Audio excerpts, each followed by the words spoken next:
Mangalagiri bar association అధ్యక్షులుగా senior న్యాయవాది లంకా శివరాం ప్రసాద్ ఎన్నికయ్యారు.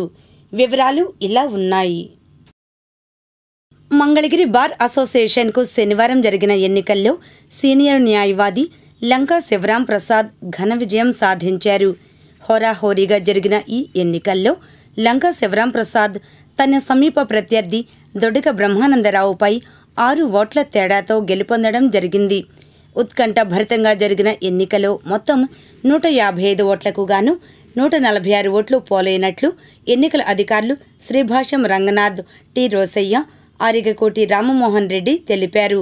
పోలైన ఓట్లలో లంకా శివరాం ప్రసాద్కు 74 ఓట్లు రాగా బ్రహ్మానందరావుకు 68 ఓట్లు, మరో అభ్యర్థి కోసనం శ్రీనివాసరావుకు 3 ఓట్లు రాగా 1 ఓటు చెల్లని ఓటుగా నిలిచింది.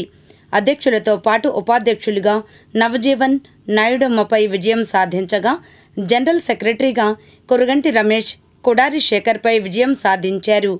అలాగే జాయింట్ సెక్రటరీగా పాటిబండ్ల సురేష్పై ఎస్ మురళీకృష్ణ, లేడీ సెక్రటరీగా ఎన్ రజనీపై ఇందిరా ప్రియదర్శిని విజయం సాధించారు. కాగా స్పోర్ట్స్ అండ్ కల్చరల్ సెక్రటరీగా వింజమూరి భారతీదేవి, ట్రెజరర్గా టి నరసింహారావు, లైబ్రరీ సెక్రటరీలుగా ఈమని అశోక్ రెడ్డి, జి రామారావు, 19 మంది ఈసీ మెంబర్స్ ఏకగ్రీవం అయినట్లు ఎన్నికల అధికారి తెలియజేశారు.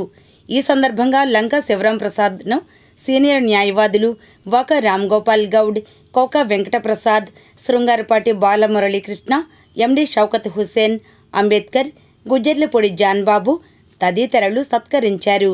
ఈ సందర్భంగా ఎలక్షన్ ఆఫీసర్ రంగనాథ్ విజేతలు మాట్లాడారు. మంగళగిరి బార్ అసోసియేషన్ ఎలక్షన్స్ మాకు అంతకుముందు నన్ను ప్రెసిడెంట్ గారు ఇచ్చినటువంటి షెడ్యూల్ ప్రకారం జరిపినటువంటి దాంట్లో చాలా ఉత్కంఠభరితంగా జరిగిన, చాలా సోదరభావంగా అందరూ ఉన్నారు. సోదరభావంగా ఎవరు గెలిచినా ఎవరు ఓడిపోయినా కూడా అందరూ కలిసికట్టుగానే ఉన్నారని ఇవాళ నాకు ఇక్కడ ప్రూవ్ చేశారు.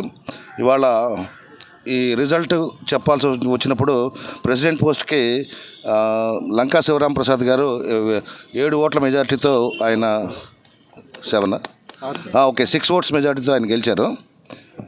వాళ్ళ సమీప ప్రత్యర్థులు బ్రహ్మానందరావు గారు, కోసనం శ్రీనివాసరావు గారి మీద. అలాగే వైస్ ప్రెసిడెంట్కి వచ్చేటప్పటికి నవజీవన్ గారు 73 ఓట్లు, నాయుడమ్మ గారు 72 ఓట్లతోటి, అంటే సింగిల్ ఓట్ మెజార్టీతో నవజీవన్ గెలిచారు ఇక్కడ వైస్ ప్రెసిడెంట్గా. Then coming to the general secretary అండి, రమేష్ కురగంటకి 95 ఓట్స్, శేఖర్ బాబు కుడారికి 46 ఓట్లు, 46 మెజార్టీ వచ్చింది. సో జనరల్ సెక్రటరీ పోస్ట్కి రమేష్ కురగంటి, జరిగినటువంటి జాయింట్ సెక్రటరీ ఎలక్షన్స్లో మురళీకృష్ణ గారికి 80 ఓట్లు, సురేష్ పాటిబండ్ల గారికి 62 ఓట్లు వచ్చినాయి. ఇక్కడ మురళీకృష్ణ గారు జాయింట్ సెక్రటరీగా గెలిచారు. తర్వాత లేడీ రిప్రజెంటేటివ్గా ఇందిరా ప్రియదర్శిని గారు, రజనీ గారు నుంచున్నారు. ఇందిరా ప్రియదర్శిని గారికి 73 ఓట్లు, రజనీ గారికి 70 ఓట్లు వచ్చినాయి. ఇక్కడ ఇందిరా ప్రియదర్శిని గారు లేడీ రిప్రజెంటేటివ్గా గెలిచారు. దెన్ ఈ ఎలక్షన్లో ఆన్ టెక్నికల్ గ్రౌండ్స్ ఒక ఇద్దరు ఏకగ్రీవంగా ఎన్నికయ్యారు. స్పోర్ట్స్ అండ్ కల్చరల్ సెక్రటరీగా వి భారతీదేవి, ఆమె టెక్నికల్ గ్రౌండ్స్ మీద ఇనానిమస్గా ఎలక్ట్ అయ్యారు.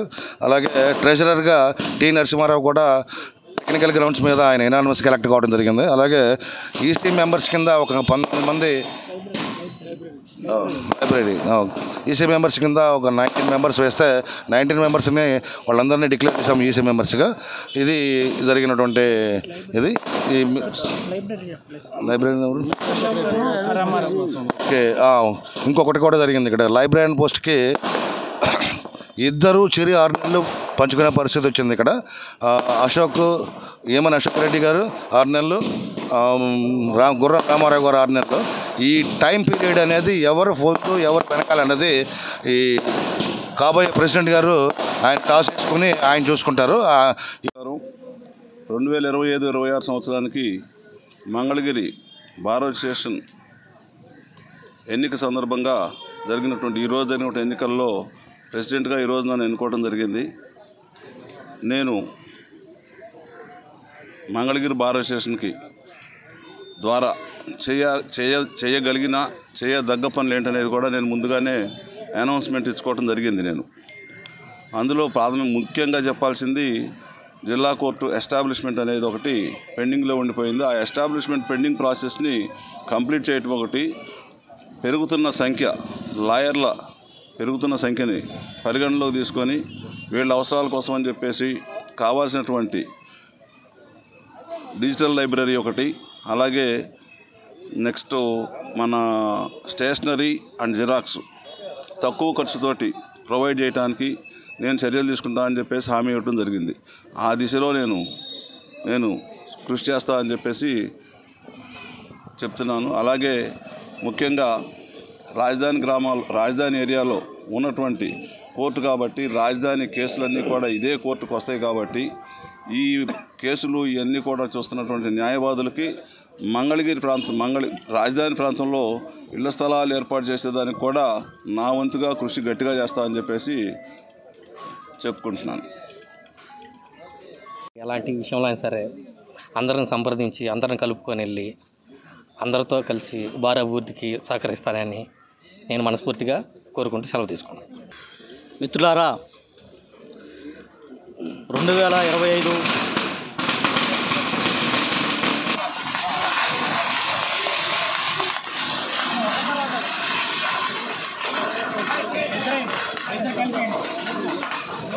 కలిపి